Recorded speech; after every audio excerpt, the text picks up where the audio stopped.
எங்க ஊர்ல சார் ஓட்டு போடுற ஓட்டு எல்லாம் கேக்குறாங்க போறாங்க. எங்க ஊர்ல தண்ணி பிரச்சனை சரியில்லை. வெறும் ஆடை பறந்து போய் இருக்குது. எல்லாம் கிட்னி போய் எல்லாருமே சாப்பிடுறாங்க சார். எங்க ஊருக்கு நல்லதே செய்ய மாட்டேங்கிறாங்க சார். வராங்க ரோடு போடுறேன்றாங்க, அது பண்றாங்க, இது பண்றேன்றாங்க. ஆனா பண்ணிட்டு லேசா போட்டுட்டு போயிடுறாங்க. தண்ணி போகவும் மாட்டேங்குது, ஒண்ணும் பண்ண மாட்டேங்குது. ரோடு எல்லாம் பிரச்சனையா தான் ஆயிட்டு இருக்குது. எங்களுக்கு மெயினா குடிநீர் தண்ணி வேணும் சார். என்னதான் பண்றீங்க நீங்க? கேக்குறீங்க ஓட்டு மட்டும் கேளுங்க, போடுங்க, அங்க போடுங்க, இங்க போடுங்கிறீங்க. போட மாட்டேங்கிறோம். நாங்க போடுறோம்ல, ஏன் எங்களுக்கு செய்ய மாட்டேங்கிறீங்க? ஏழை மக்களுக்கு செய்யாத நீங்க வசதிக்காரவங்களுக்கு தான் செய்யறீங்க போறீங்க. எங்களுக்கு ஓட்டு கேட்க போட வந்தா அந்த அம்மா ஓட்டு கேட்க நின்னாங்கன்னா சார் நாங்க ரெட்லைக்கு தான் ஓட்டு போடுவோம் சார். எங்களுக்கு கொல்லை எல்லாம் வீடு வேணும். வீடு கட்டுறது வசதி இல்லாத இருக்கிறோம். வீடு ஒழுகுது. எங்களுக்கு மெயினா இப்ப வீடு கட்டு கொடுக்கணும். நாங்க வீடு கொடுத்தோன்னா வீட்டுக்கு நல்லா செஞ்சீங்கன்னா நாங்க இன்னொரு செய்யுங்கன்னா நாங்களும் எதிர்பார்த்துட்டு இருக்கோம். எதுவும் நடவடிக்கை எடுக்கல. அதனால எனக்கு இப்ப மெயினா வீடு வேணும். எனக்கு கொல்லை எல்லாம் குடியில எதுவுமே இல்லை, எந்த வசதியும் இல்லை. உறுதியா எங்களுக்கு நன்மை செஞ்சுதாக்கா எங்களுக்கு பெண்களுக்கு, கொல்லை இல்லாதவங்களுக்கு, வீடு இல்லாதவங்களுக்கு என்ன வசதியை செய்யணும், விதைப்பவங்களுக்கு என்ன வசதி செய்யணும், என்ன செய்யணும் பண்ணணும்னு நினைச்சா நாங்க உறுதிப்படுத்துவோம்.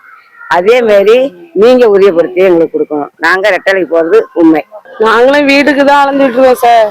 ஆனா வீடு நாங்க எழுதி கொடுத்து எங்களுக்கு கிடைக்கல. நாங்களே ஒழுங்கு வாடகைக்கு தான் இருந்துகிட்டு இருக்கோம்.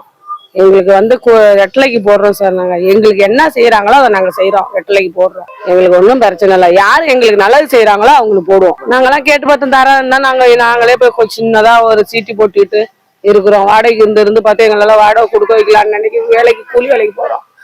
போயிட்டு 7 மணிக்கு வந்தோம்னா நம்ம வீட்டை எங்க தண்ணி பிடிக்க வைக்குது, சாப்பிட வைக்குது, பிள்ளைகளை வச்சுட்டு பள்ளியோடம் அனுப்பவே சரியா இருக்கு. நம்ம எங்க வீடு கட்டுறது? வருமானம் இருந்தா தானே நம்ம வீடு கட்டலாம். அது மாதிரி கஷ்டப்படுறோம். நம்மளுக்கு பொம்பளைங்களுக்கு இருந்தா தானே நம்மளுக்கு ஆம்பளைங்க சம்பாரிச்சு கஷ்டப்பட்டு என்ன பண்றோம். ஆனா நம்மளுக்கு ஒண்ணுமே செய்ய மாட்டேங்கிறாங்களே நாட்டுல. தானே இவ்வளவு கஷ்டப்படுறோம், வராதுக்கு அவ்வளவு கஷ்டப்படுறோம். மக்களுக்காக யாரும் எதுவும் செய்யல. இந்த ஊர்ல ஓட்டுக்காக நின்று இன்னைக்கு பேச சொல்றாங்க. இந்த ஊர்ல ஏழை மக்களுக்காக ஒரு ஓட்டு, பணக்காரங்களுக்காக ஒரு ஓட்டு கிடையாது. சகுட்டுக்கு தள்ளுபடின்னு சொன்னா ஏழை பணக்காரவங்க அனைத்து பேத்துக்கும் தள்ளுபடி பண்ணணும். இருக்கப்பட்டவங்க கூட்டுறவு வங்கியில இருக்காங்க, இல்லாதவங்க தனியார் பேங்க்ல கொண்டு வைக்கிறாங்க. அப்ப நகை தள்ளுபடினா ரேஷன் கார்டை பொறுத்த அளவுக்கு நகை தள்ளுபடி போடணும். இல்லாதவங்க இருக்கப்பட்டவங்க சகுட்டுக்கு தள்ளுபடி போடுங்க. எந்த பேங்கா இருந்தானா ஓட்டுக்காக என்ன உரிமையில நிக்கிறாங்க. இது எங்களோட இது. யாருக்கு போடணுமோ அவங்களுக்கு தான் நாங்க ஓட்டு போடுவோம். ரெட்லைக்கு தாங்க ஓட்டு போடுவோம். வேற எதுக்கும் போட்டது இல்லை.